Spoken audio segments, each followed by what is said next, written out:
بسم اللہ الرحمن الرحیم، السلام علیکم ورحمۃ اللہ۔ پاکستان کے موجودہ بحران کے حل کے لیے جو پاکستان کی اسٹیبلشمنٹ ہے، جہاں پر وہ ایکٹیو ہو چکی ہے، متحرک ہو چکی ہے، جس میں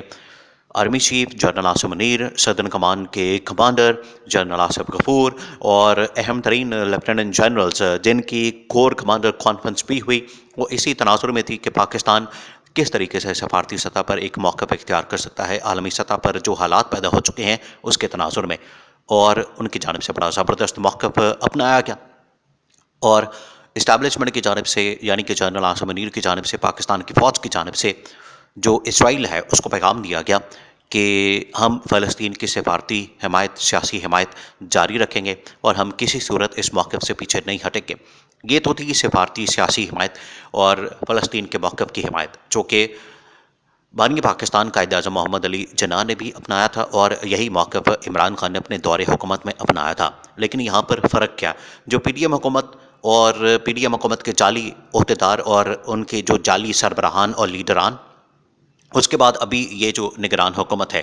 اسٹیبلشمنٹ، یہ دونوں حکومتیں نگران اور پی ڈی ایم کی اور عمران خان، یہ چار حکومت کا موازنہ کرنا ہے حکومتوں کا۔ اس کے بعد آپ کو پتہ چلے گا کہ اسرائیل سے متعلق، فلسطین سے متعلق کس کا موقف زیادہ مضبوط ہے، تکڑا ہے، اور کس نے اسرائیل کو ناکوں چنے چبوائے اور اس کو اس حالت میں کھڑا کیا جو کہ اسرائیل کبھی سوچ میں نہیں سکتا تھا۔ دیکھیں، عمران خان کے دور حکومت میں سب سے زیادہ اس چیز کے اوپر بات کی گئی کہ آپ اسرائیل کو تسلیم کر لیں، اسرائیل کو تسلیم کرنے میں کوئی مذائقہ نہیں، کوئی مسئلہ نہیں، کوئی ٹینشن والی بات نہیں۔ اور اسرائیل کو جہاں پر بہت سارے ممالک تسلیم کر رہے ہیں، جس میں ترکی بھی شامل ہے، جس میں اس کے بعد یو اے ای شامل ہو گیا، مراکش شامل ہو گیا اس میں، اور سعودی عرب کے ساتھ بھی بات چیت چل رہی تھی، لیکن عمران خان نے ٹوٹک انداز میں انکار کر دیا۔ جس طریقے سے عمران خان نے دنیا کے طاقتور ترین شخص جو بائیڈن، امریکی صدر کو ایبسولوٹلی ناٹ کہہ کے پاکستان کے اندر اڈے فراہم کرنے سے انکار کر دیا تھا، بالکل اسی طریقے سے اسرائیل کو تسلیم کرنے کے بارے میں جب عمران خان سے سوال کیا گیا تو عمران خان نے پھر وہی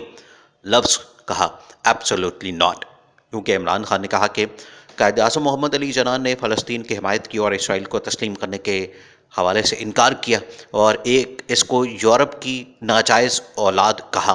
اسی وجہ سے ہمارا موقف بھی یہی ہے، یہ عمران خان نے کہا کہ ہمارا موقف بھی یہی ہے، اور ہم نے اسرائیل کو کبھی بھی تسلیم نہیں کرنا، کسی صورت بھی تسلیم نہیں کرنا، اور ہم ہر صورت میں فلسطین کی سپورٹ اور حمایت جاری رکھیں گے۔ پی ڈی ایم حکومت برسر اقتدار آئی تو ان کے دور حکومت میں یہ بات ضرور ہوئی کہ کیا یہ اسرائیل کو تسلیم کرنے جا رہے ہیں۔ انہوں نے پہلے امریکہ کی بالادستی کو قبول کیا، امریکہ جو باتیں کہتا تھا، جو حکم دیتا تھا، جو کام کہتا تھا، پی ڈی ایم حکومت نے اس کے مطابق کام کرنا شروع کیا، اور ان کے تمام احکامات ماننے شروع کیے، ان کی باتیں ماننا شروع کی، اور ان کی جتنی چیزیں تھیں وہ ماننا شروع کر دیں۔ جس طرح سے آئی ایم ایف نے ان کو جکڑ لیا، امداد کے حوالے سے، افغانستان کے حوالے سے، چین کے حوالے سے، ایران کے حوالے سے، تعلقات کے حوالے سے، عالمی سطح کے اوپر جو فارن پالیسی کے جتنے معاملات ہیں، دیکھیں یہی سپر پاور ہوتی ہے۔ امریکہ سپر پاور کے طور پر اسی طرح سے آپریٹ کرتا ہے، اور دنیا میں جب بھی سپر پاور ہوتی ہیں وہ اسی طرح سے آپریٹ کرتی ہیں کہ اپنی فارن پالیسی کے اوپر زیادہ توجہ دیتے ہیں اور اپنے کام نکلواتے ہیں مختلف ملکوں سے، اور اس حوالے سے وہ ڈکٹیٹ کرتے ہیں۔ اسی وجہ سے عمران خان کے خلاف رجیم چینج آپریشن کیا گیا، اور اس طرح کے ڈمی لوگ بٹھائے گئے جن کی نہ اپنی کوئی حیثیت ہے، نہ عوام میں ان کی کوئی مقبولیت ہے، نہ عوام ان کو جانتی اور پہچانتی ہے، اس وجہ سے ان کو بٹھا دیا گیا۔ اب یہ سارا کچھ ہونے کے بعد عمران خان نے تو بڑے دو ٹوک انداز میں کہا تھا کہ ہم نے اسرائیل کو تسلیم نہیں کرنا، ہم نے فلسطین کی ایک تو حمایت کرنی ہے، دوسری بات یہ کہ جو عالم اسلام کی آواز کو جس طریقے سے بلند کیا، اسلام کا مقدمہ لڑا، مسلمانوں کا مقدمہ لڑا، اس کی وجہ سے انٹرنیشنل اسٹیبلشمنٹ خاصی پریشان تھی۔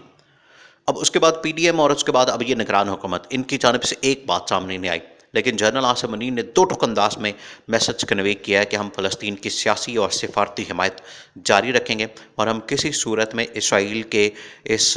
حملے کو، غاصبانہ منصوبے کو، اور اسرائیل کی جانب سے جو وحشیانہ بربریت، بمباری، دہشت گردی کی جا رہی ہے، ہم اس کی سخت ترین الفاظ میں مذمت کرتے ہیں۔ یہ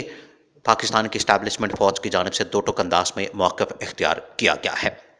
اب جنرل راحیل شریف میدان میں دوبارہ سے آ چکے ہیں، اور ان کی جانب سے ان کو اصل میں محمد بن سلمان نے یہ میدان میں اتارا ہے۔ دیکھیں عالمی سطح پر جہاں پر سیاسی معاملات ہیں، سفارتی معاملات ہیں، سیاسی معاملات میں جو سیاسی سربراہان ہیں وہ ڈیل کرتے ہیں، سفارتی معاملات میں جو سفارتکار ہیں وہ ڈیل کرتے ہیں، لیکن ایک اس کی ملٹری سائٹ ہے، ایک اس کی عسکری سائٹ ہے،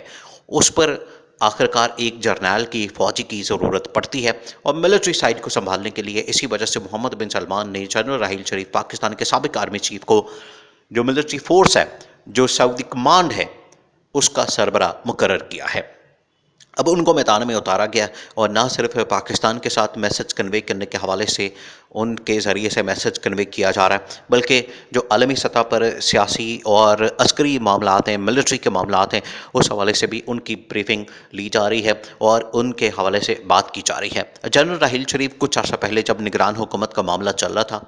اقتدار جو ہے پی ڈی ایم حکومت سے منتقل ہونا تھا نگران حکومت کو، جنرل راحیل شریف ان دنوں بھی میدان میں اترے تھے، پاکستان آئے تھے، اور پاکستان کے اندر نگران وزیر اعظم کے طور پر ان کا نام بھی چلا تھا۔ اس کے بعد ان کی جانب سے ڈپلومیسی، ان کی جانب سے باقاعدہ طور پر لابنگ کی گئی، اور اس وقت بھی ان کی جانب سے یہ میسج کنوے کیا گیا محمد بن سلمان کا، اور اس حوالے سے پاکستان کے اندر پیدا کردہ بحران اور کرائسس کا، کہ اس کا حل صرف اور صرف انتخابات ہے۔ وہ عمران خان کی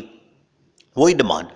جو عمران خان پچھلے تقریباً 2 سال سے کر رہا ہے، عمران خان کی اسی ڈیمانڈ کو سپورٹ کیا، اسی مطالبے کو سپورٹ کیا کہ پاکستان میں انتخابات کروائے جائیں، الیکشن کروائے جائیں، اور الیکشن کی صورت میں یہ ہر ایک کو بندہ جانتا ہے، ہر ایک کو پتہ ہے، ہر بندہ جانتا ہے کہ الیکشن کی صورت میں عمران خان نے وزیر اعظم بن کر سامنے آنا ہے، وزیر اعظم بن کر اس نے اپنا جاج سنبھالنا ہے، اور 2/3 سے اس مرتبہ عمران خان نے 2/3 سے وزیر اعظم بننا ہے۔ یہ بات اب روز روشن کی طرح عیاں ہو چکی ہے۔ یہی بات جو ہے وہ جنرل راحیل شریف نے اس وقت کی تھی، اور اب اس موقع پر، اس سٹیج پر، اس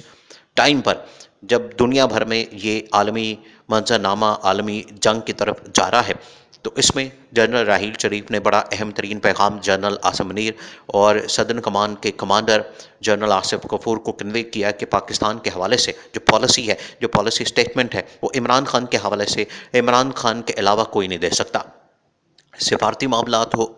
اس پر عمران خان کی جو آواز ہے وہ ہمیشہ سنی جاتی ہے عالمی سطح پر۔ اسی لیے عمران خان نے ایک نیا مسلم بلاک بنانے کی بات کی تھی، تاکہ پاکستان اپنے آپ کو ایک لیڈنگ پوزیشن میں لا سکے، لیکن انٹرنیشنل طاقتوں کو یہ مسلم بلاک قابل قبول نہیں تھا، اس وجہ سے بھی عمران خان کے خلاف سازش کی گئی، لیکن دوبارہ سے اب عمران خان کی ضرورت پڑ گئی ہے، اور عمران خان کی رہائی کے لیے میسج بھرپور انداز سے کنوے کر دیا گیا ہے، تاکہ عمران خان کی رہائی ہو، انتخابات ہوں ملک کے اندر، اور عمران خان 2/3 میجورٹی سے وزیر اعظم بن کے سفارتی بحران حل کرے۔